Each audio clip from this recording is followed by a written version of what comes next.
you don't read the newspaper, you're uninformed. If you do read it, you're misinformed. What is the long-term effect of too much information? Information, I just need some information. I've been dying.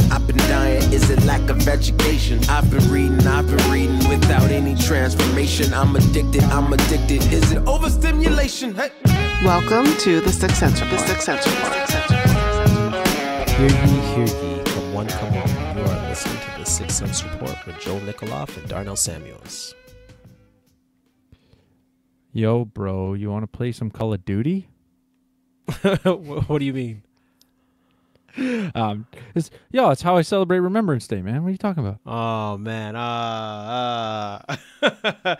man, I don't. That's not my game of choice. But yeah, it is Remembrance Day, and shout out to all the veterans and those people who had family members that fought in the war.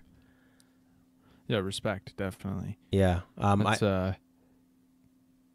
It's just something that I think we don't comprehend today, because for the most part, military service is voluntary. Right, and those guys were drafted. What's interesting for me, is I don't have any family members that fought in the war, but I go to church with a lot of people who had their fathers or grandfathers fight in the war. So sometimes when we do our home groups, some of the elderly members of our church, they'll show me their photo albums and show me memorabilia and pictures from their fathers or uncles or cousins who fought in the war. And so, me being like a historian, I always find it very fascinating and very cool, and very honorable. I was just like, oh wow, that's pretty deep. So for me, that's a connection for me where I'm like, I feel like I know them, and that I feel like a part of that history. Of course, living in this country and being a proud Canadian, but also living, I guess, kind of vicariously through the elderly brothers and sisters at my church. Yeah, I mean, it's, I would say like hearing it either firsthand or secondhand is definitely something that, I think it's going to be, it's going to resonate with you more than like sitting through grade 11 history class. I mean, I know you're a history buff and all, but I mean, unless you're, I would assume, going through Canadian history now, you would appreciate it more than when you did when you were in high school. Oh yeah. Oh no, most definitely, for sure. I'm very appreciative. Like when you were in high school, do you think you were more like me, where you're like, let's just get through this class? Yeah. Or did you kind of have your draw to history at that point? No. I guess I unlike you, it's not like I wanted to leave that class to go to math. I wanted to, go down to the cafeteria and play dominoes and eat sugar twist donuts. But now that I'm older and I'm appreciative of the country I live in, and I'm really looking at the economy and thankful for the country we live in, I'm definitely geeked about it and hearing stories of people going away to war and what was it like. So I really enjoyed it. So even now, and this is what brings about our episode, we're going to be looking at two issues. We're going to be looking at the rainbow poppy issue and also the Don Cherry issue. The first thing we'll look at is the rainbow poppy issue. And so people are probably listening and they're like, what? Rainbow poppy? What are you talking about? So yes, so there is a such thing as a rainbow poppy. And so it was introduced as a concept in 2016 by the LGBT groups. In a push they say is to honor LGBT veterans, but it has caused controversy amongst those who say it's unnecessary, with the red poppy honoring all veterans regardless of sexuality. So I mean, here the reason why we want to talk about it is not so much the content of the scenario, as opposed to using this as an example to that you really need to do your due diligence. So Natalie Salisbury was kicked out of school after defending the traditional red and black poppy. Her crime? The grade 11 student refused to don an LGBT-inspired rainbow poppy, so she printed off posters to defend her decision and explain why the traditional red and black poppy means so much to so many Canadians. And I think Rebel News and Post Millennial were the only other ones to really report on it right away. Call it the problem. There's and I'll put a post in the show notes from the Post Millennial that shows there's some tweets by Sarah Bird, who's I think what ran for the Conservative Party. It was a former Conservative Party candidate. And she basically said that her 17-year-old cousin was suspended for, just going to paraphrase, her choir teacher was demanding that the choir wear rainbow poppies during the performance in the Remembrance Day ceremony. She and another student rejected that idea, and both were suspended for hate speech. So, that tweet doesn't, maybe it's a little bit sensationalized. It sounds like she was suspended for, putting up a fight with the idea of, that she was forced to wear a rainbow poppy, and her denial of doing so was the cause. When in reality, and that's kind of the sensationalization that went on at the beginning, when it turns out she was suspended for hate speech for basically the post or the letter she wrote and posted all around her school. I'll put a tweet in the show notes page that has a link to the letter. If I was going to paraphrase it in a gracious manner, I don't think it's anti-LGBTQ in any way. Like, it's not criticizing LGBTQ people for their lifestyle or anything along those lines. It is critical of bringing the rainbow, like adding a rainbow to the poppy. So she's just voicing her opinion on why she thinks the poppy should stay red and white. And so it's anti-LGBTQ in the sense that it's anti adding the rainbow to the poppy, but not anti any particular person or way of life. And I don't know, to call it hate speech seems a little, I think maybe the school overreacted, probably because some people, were upset by her post or her publishing of this letter. And so the school responded accordingly. Right. And so now looking at the idea of what is hate speech is the key question. Like, how are we defining it? And that will transition us into the next topic, dealing with what happened with Don Cherry.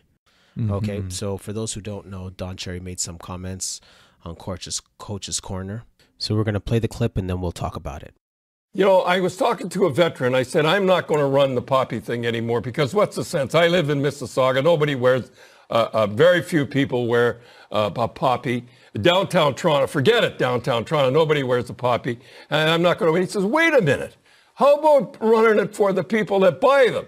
Now, you go to the small cities, and the rows on rows, you people love, they come here, whatever it is, you love our way of life, you love our milk and honey. At least you could pay a couple of bucks for poppies or something like that. These guys pay for your way of life that you enjoy in Canada. These guys paid the biggest price. Anyhow, I'm going to run it again for you great people and good Canadians that bought a poppy. I'm still going to run it. Anyhow, love you for it. So I think let's call it the crux of what people jumped on was the fact that he said "you people," and in essence, in general, it was interpreted, let's say, more by the left-leaning media that he was referring to immigrants. Or you people come here. Yeah, you people who come here. He basically people are jumping on that he's referring to immigrants. I would think, I would say I agree. But Darnell, you kind of said to me, like, that was not your initial interpretation.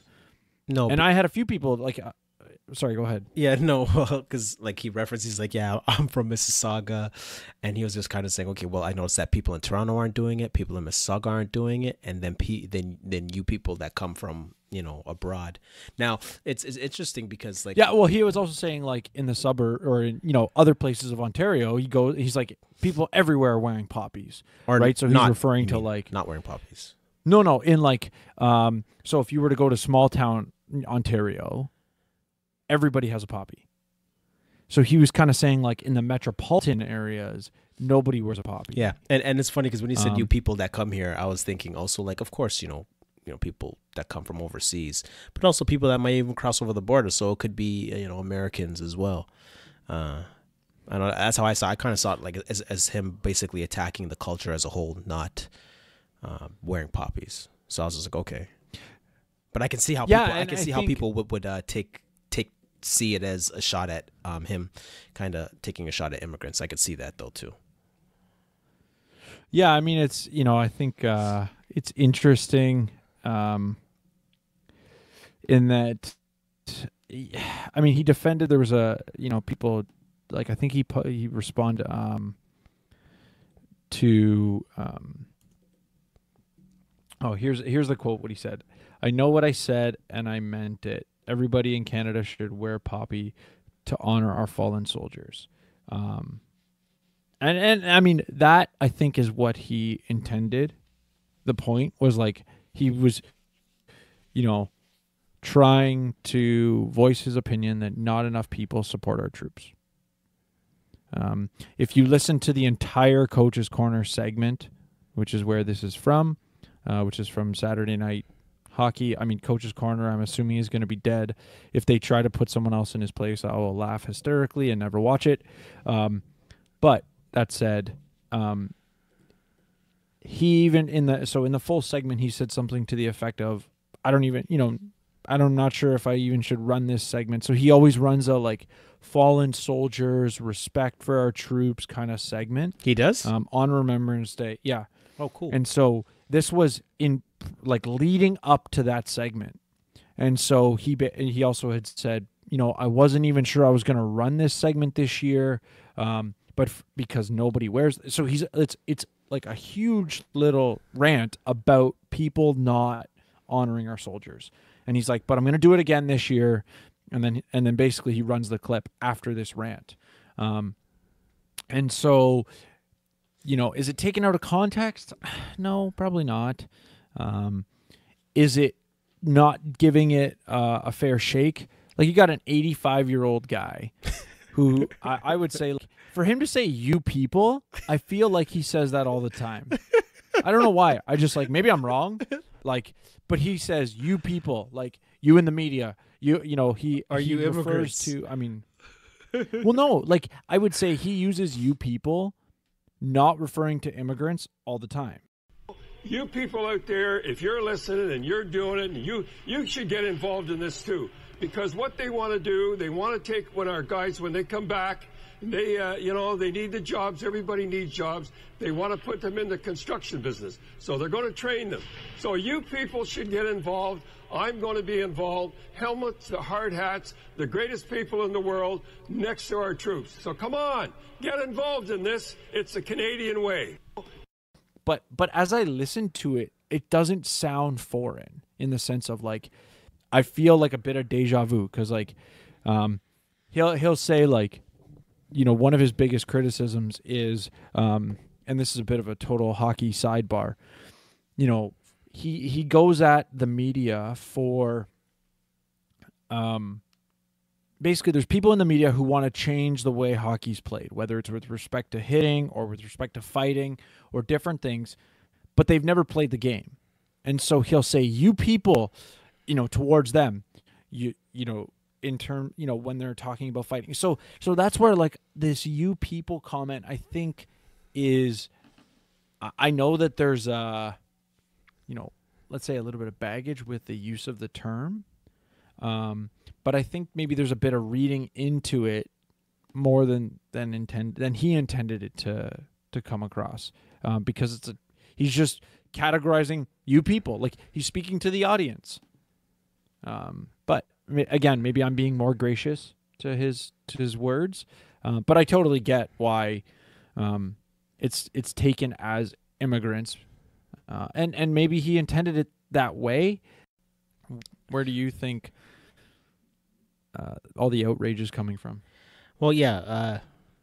Well, it sounds, it sounds to me that, yeah, he was talking about immigrants, you people who come here, and of course, you people in Mississauga, you people in Toronto, not wearing the poppy. So I could definitely see where the outrage was coming from. So for me, I was kind of looking at, okay, well, what are the principles in which we interpret? Like I said, like in the prior topic, we talked about the rainbow poppy and the girl said she was giving hate speech, but now we see hate speech in this context. And so I looked up, I looked up the Canadian Civil Liberties Education Trust, and they talked about the Rights 101 in the freedom of expression. So we'll put a link to that in the show notes. And basically what they were saying was that everyone has the following fundamental freedoms, right? So the freedom of thought, belief, opinion, and expression, including freedom of the press and other media of communication. So there was a landmark case of Irwin Toy versus Quebec. And so what happened out of that case when it was taken to the Supreme Court was values of freedom of expression. There's personal self-fulfillment. There's the pursuit of truth through an open exchange of ideas. And then 3, it enables political discourse, which is fundamental to democracy. So like when you really think about like the freedom of expression, there's 2 components to it. So there's the content, which is the meaning behind the expression, and then there's the form, the way you portray the meaning.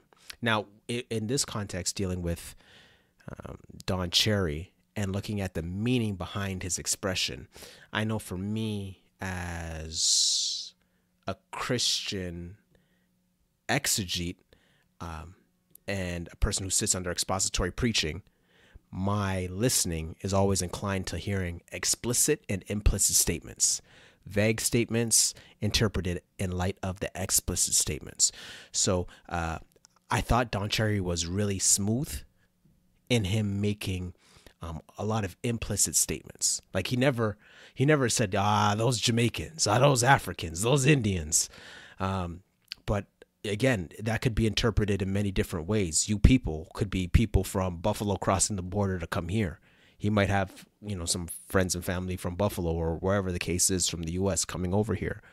But either way, because of our political climate and the principle or the ideology or the doctrine of diversity in which we interpret language now, that's kind of what we hung our hat on.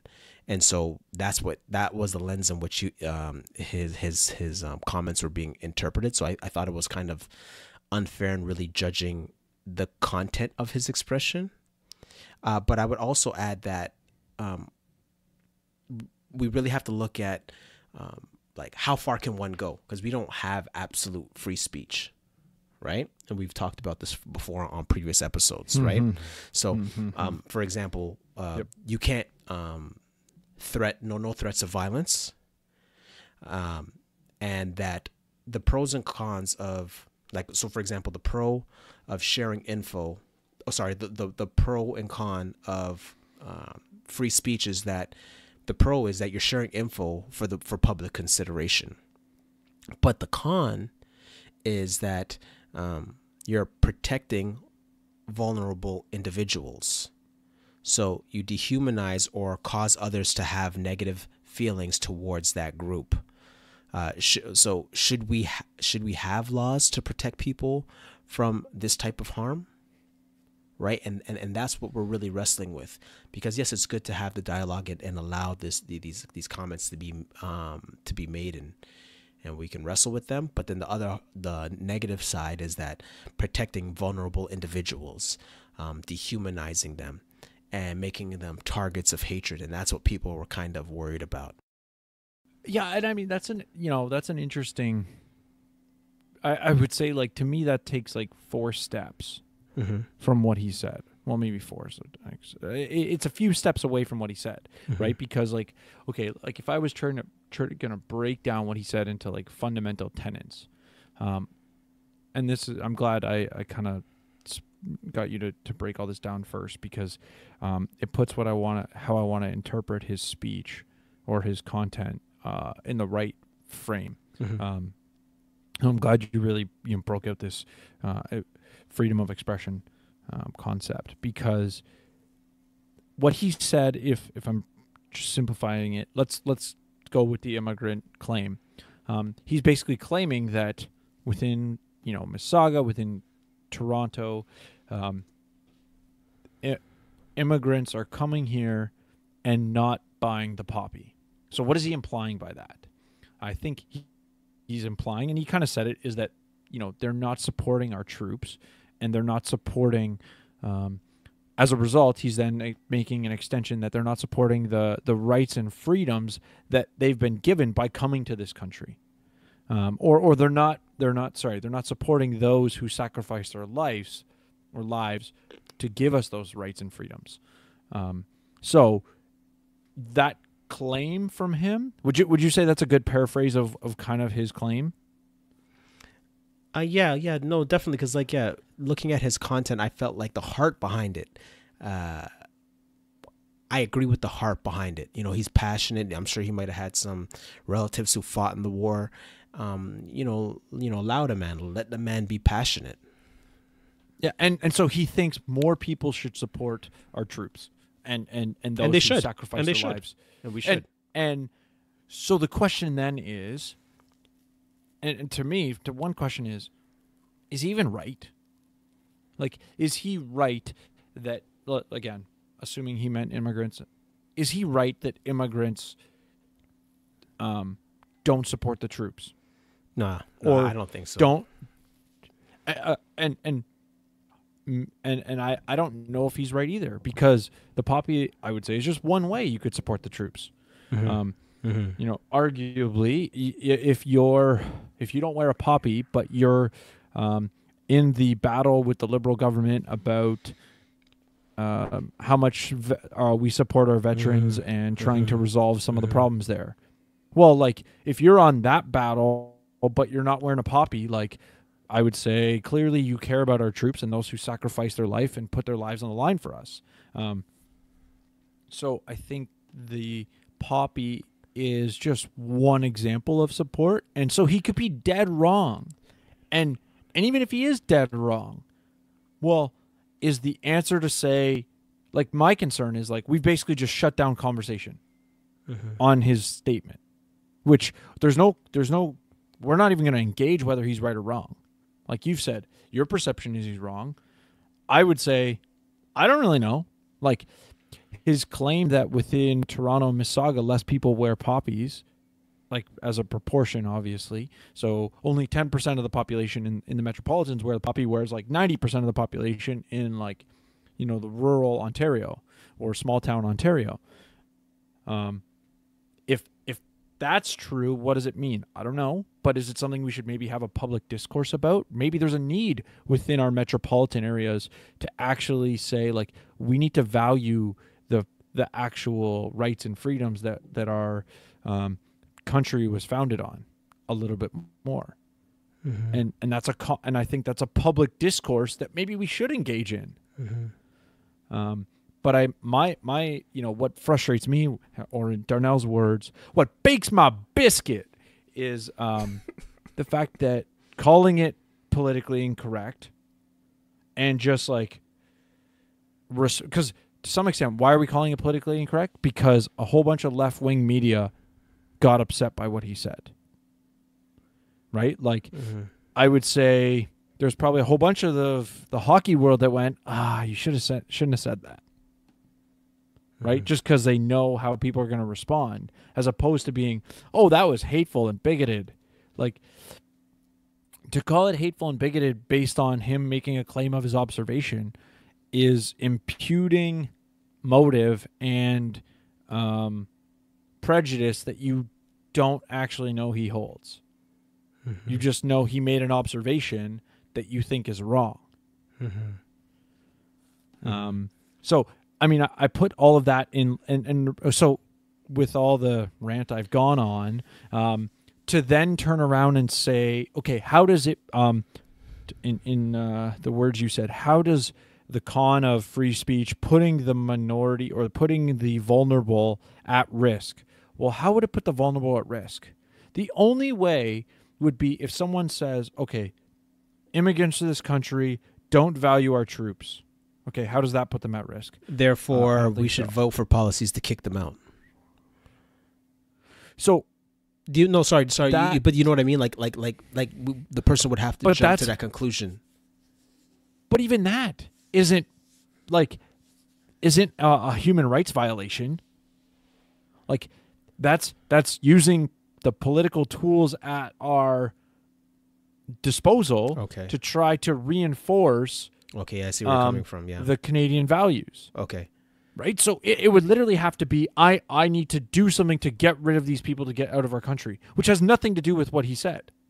Right, like you have to take it to a place of actually causing harm, which holding the view that immigrants don't value our troops, or whatever the proper paraphrase is. How do you get to putting them at risk? Like, because and this is where again what bakes my biscuit is it politically incorrect to put criticisms towards minorities? Yes, it is. That's a problem. And like that's the problem with political incorrectness. Mm-hmm. Right? So you're allowed to criticize white people, you're allowed to criticize men, even if it's wrong. Mm-hmm. Right? Like the content of your criticism is irrelevant. It's who you're criticizing that makes it wrong. And like Orwellian, like 1984 here, like, hello, what are we doing? Right? Like talking about things is how we move forward. Right? Ideas are how we move forward. Mm-hmm. And that's an interesting point you bring up. But like, so part of the pushback against what you're saying is that the way we as Canadians and our doctrine of diversity and the way we interpret speech or speech that is quote unquote hate speech is that, right? So, okay. So in the court case, the Saskatchewan Human Rights Commission versus Bill Watcott, there were three conclusions that the Supreme Court came down with in regards to how they critique what is hate speech. And so maybe this might be helpful for the listeners in regards to the way we interpret, to be mindful of these little nuances and principles to determine hate speech, or even if it's even logical or fair. So one aspect is reducing discrimination and further equality and human dignity. Now, the other one is that to expose protected groups to hatred. And then the third point is hate speech is a type of expression that does not support one of the core values of expression, mainly individual self-fulfillment of vulnerable people is undermined. So when you really look at what he said and looking at these criterias, was their individual self-fulfillment of vulnerable people hindered? Was it undermined? Does this reduce discrimination, or did his comments increase discrimination? And did it, create inequality and human dignity? And because his comments were being interpreted in this lens, or through this doctrine, it's seen as hate speech. So that's how, the media and the Canadian culture would interpret something as hate speech. Yeah, I mean, I think the concept of hate speech is both dangerous and unnecessary. I'll speak to the second one first. It's unnecessary because any harm caused to an individual based on speech would already be covered by common law and the current aspects of law that we have. Okay. So, so what do you mean by common law? So, I mean, don't harm anyone, don't harm anyone's property. Okay. Right? So, in our context of Canada, if you were to, let's say, if you started out in the street, basically stirring up people to cause harm to someone else through your speech, you would be held liable, right? In general, the idea is particular act as opposed to a general call, right? So you would have to say punch that person in the face as opposed to punch a Nazi. Mm-hmm. It is how you would be liable, right? So it's unnecessary in that. So the point I'm trying to make is it's unnecessary because when actual harm is caused, the concept of tort law, common law, where like if you can be shown that your specific behavior was intentional and directly related, right? So you intentionally tried to get someone to punch someone else in the face, and someone else was punched in the face, i.e. harm was caused, then you're liable. Why it's dangerous, in my opinion, one is Human Rights Council or Human Rights Commission is a kangaroo court. Like the basic idea of what you would expect when you go to court is not upheld.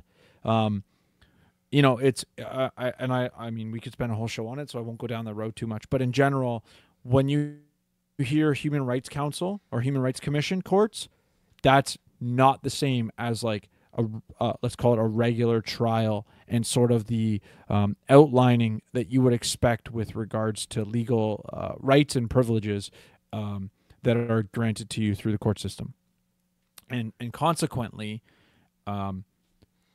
hatred is not an objective term. And that's what makes it dangerous. Because of the subjective nature, it's scary, to be honest. Because I won't get into the specifics, but there's a scenario that just unfolded out in BC where I think justice was done, but I was not confident that the Human Rights Commission was going to rule the way that they should have. But they did. Again, if I start just divulging what specific thing I'm talking about, it'll be a whole nother podcast. So I'll just leave it there. That's saying that I just, it's dangerous because we're removing objective measures that actually provide all of us safety that that when we go to a legal proceeding, we're gonna get fair treatment under the law. Now, I don't know if I said it on the podcast before, but anyone who knows me, I do think that we have a problem with our criminal justice system, our legal system, in that how much wealth you have going into a court case directly impacts your ability to have a favorable outcome. Or, probably more properly stated, would be the poorer you are, the more likely you're going to have a worse outcome than if somebody in the exact same scenario as you was rich. There is a systemic issue within the court structure where wealth positively impacts your outcome, and that's a problem. But outside of that, there are still rights and privileges that the court system, the regular court system, grants to us. And are, if you look at the American Constitution, it's a little bit cleaner as to how that plays out. But in the Canadian Constitution, we're still given, they can't hold us without a trial. Think of it in that regard. So I just think things like this, adding subjective rules to the law, is very dangerous. Whereas objective things like, the concept of murder, whereas hatred is really judging people's motives. And, really that's between you and God as to what your motives are. So that nice little rant of mine was my 2 cents. Darnell, what's your 2 cents? The two things I think principles we can kind of work with is that we are safer knowing who is spreading the hate speech. So that's one aspect to it. And then the other aspect to it is that way we can identify where people stand and what they are saying, and that we know how to respond effectively to that kind of speech.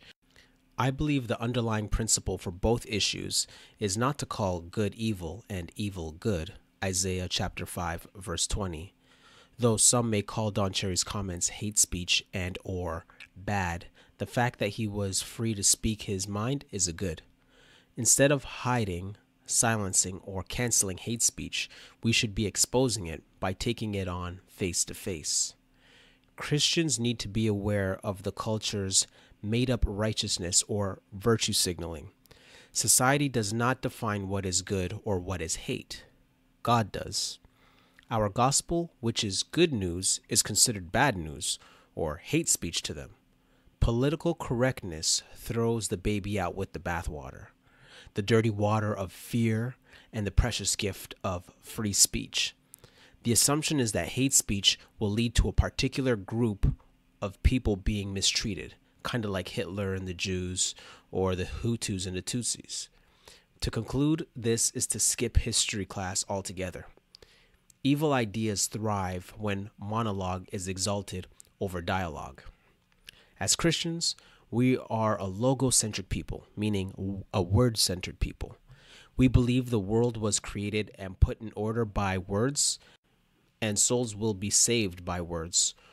Our greatest weapon against hate speech is good words, words of logic and words of truth. The Word became flesh and dwelt among us. He talked to us, corrected our bad ideas, so we would know how to live. As Christians of the Lord Jesus Christ, we must courageously do the same. That's my 2 cents. Yeah, I think I think it sucks in general, this whole thing. Don, 1981, I think I saw he was hired. He started doing Coach's Corner in 1986. Yeah, I think so I remember watching CBC, you'll never find it now, but CBC had done a 2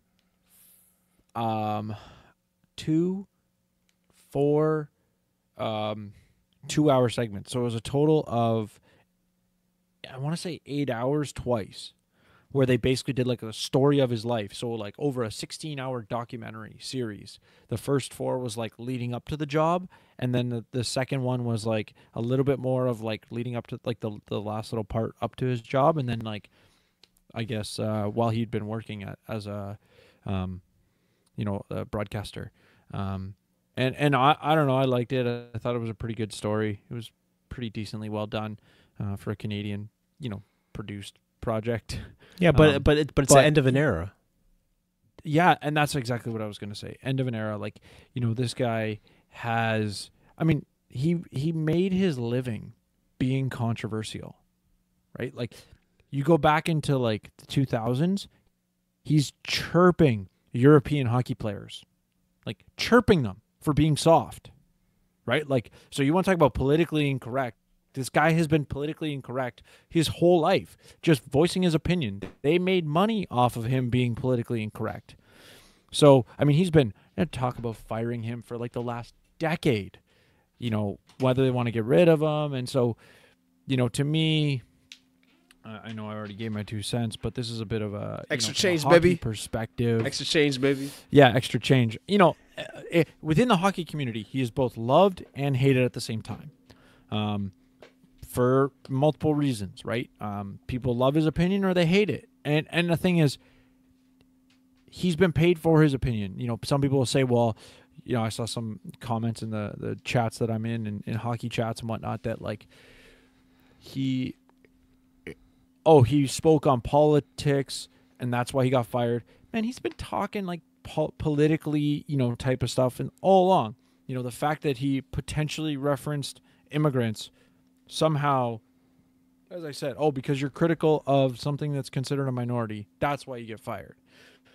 It's sad that. He goes out on that, that's the reason he's no longer, because, of all he's 85 years old and, you couldn't have. And the crazy part is he's fired on Remembrance Day for going on a rant about how people aren't supporting Remembrance Day. Yeah. The irony is ridiculous, to the point that I would say, I'm not surprised. Mm-hmm. Because really, at the end of the day, he's fired by left-wing media when he's the only conservative guy on left-wing media for the most part. So it's sad. It's disappointing that he went out on this. And at the end of the day, it sounds like he got fired because everybody else apologized and he refused to apologize. So it's not surprising in our cancel culture that we live in, that he got fired for refusing to apologize. Yeah. But if you look at someone like Kevin Hart. Oh. Or Kevin Hart, even Kevin when you Hart. apologize, you still get fired. Mm-hmm. So, so he first aired in 1981, but I think Coach's Corner started in 1986, based on some of the other stuff I read. So, I got a few. We'll put a few links in the show notes page for the listener to do their own due diligence and research. As we brought up with the first topic, you always gotta. You never know. When things are, let's say, slightly sensationalized or misrepresented. So you got to do your due diligence. Mm-hmm. Mm-hmm. Yeah. And so, guys, let us know what you think. You can contact us on Twitter at 6 Cents Report. 6 Cents Report. And then we have a Facebook group. So jump in, join the conversation. If you're trying to get in touch with me. We have a Facebook group? Yeah, what are man. you talking about, man? Yeah, man. We got a Facebook page. Yeah, Facebook page. Yeah.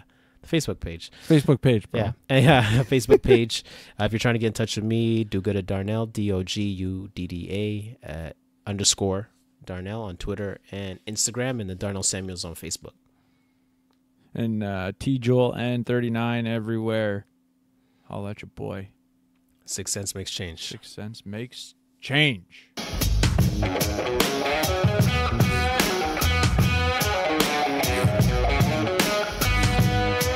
But you heard me? Does that make sense?